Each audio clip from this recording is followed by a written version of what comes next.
Donc, on va par exemple tracer la portion d'un axe routier défini complètement par les paramètres suivants. Un point de départ dont on a des coordonnées, les arcs. Pour ce premier arc, par exemple, on a l'angle de courbure, on a le centre représenté par ces coordonnées. Donc par exemple, pour ce premier arc, on a bien les trois données qu'on cherche. Pour le second arc, puisque le premier arc va terminer ici, donc c'est le commencement du deuxième arc.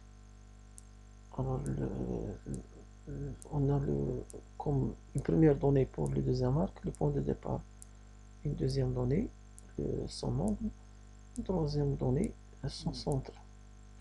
Pour le troisième, la terminaison de l'arc du deuxième arc, c'est le commencement du troisième arc. Donc on a le point de départ, on a l'angle de courbure, le centre. La même chose pour le quatrième arc. On va essayer de venir à AutoCAD pour commencer à dessiner ces différents éléments. Ça sera une occasion pour réviser les coordonnées cartésiennes. Donc je lance la commande arc.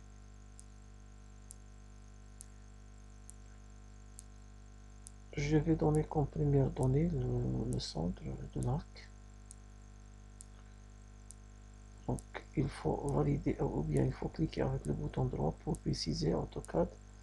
Donc on va donner le centre. Le centre c'est le coordonnée 662.44, coordonnée X 662 ou bien 2.44.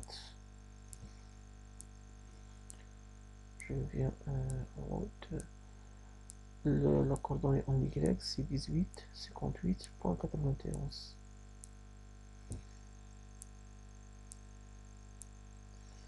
18.58.91.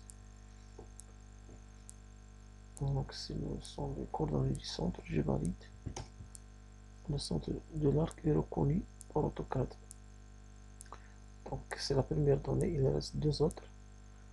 Le point de départ il a pour coordonnées 661.91 en X. 661.91. Ici, AutoCAD demande le point de départ. Donc en X, 661.91. En Y, et la coordonnée est 18.57.96. 18.57.96.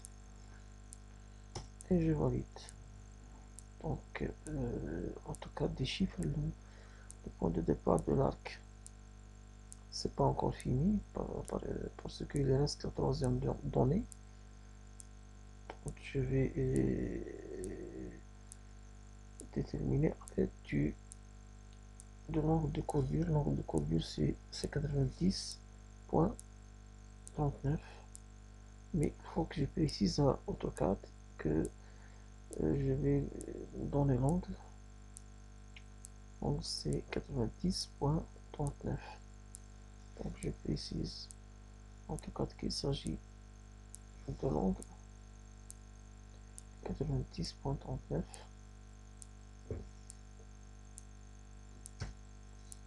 Donc la première donnée est bien, le premier arc est bien dessiné. Je commence alors à dessiner le deuxième arc. C'est l'arc Donc je connais le point de départ, le rayon de courbure, l'angle de courbure et le centre. Donc je lance la commande arc.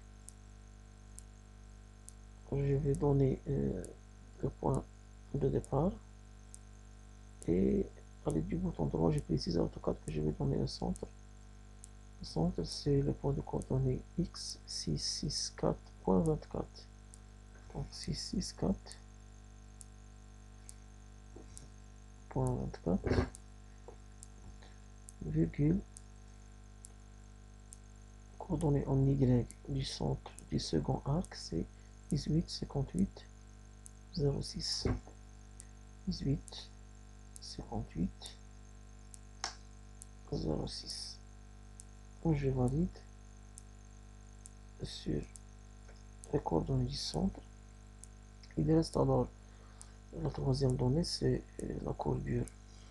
Alors la courbure, attention ici, le sens de l'arc, c'est le sens horaire. Donc il faut précéder la valeur de l'angle de courbure par un signe moins.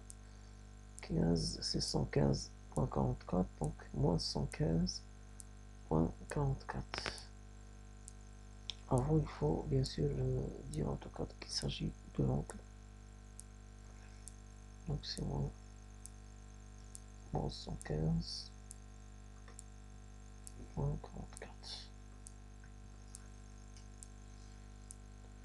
Le deuxième arc est bien dessiné. De même, je vais faire pour le troisième arc. Donc je lance la commande arc. Je précise le point de départ de l'arc. Et je signale en tout cas que je vais donner comme deuxième propriété le centre de l'arc. C'est le centre de coordonnées 665.67. 665.67 en X. 67 en Y, c'est 18, 59, 22. 18, 59, 22. Et je valide.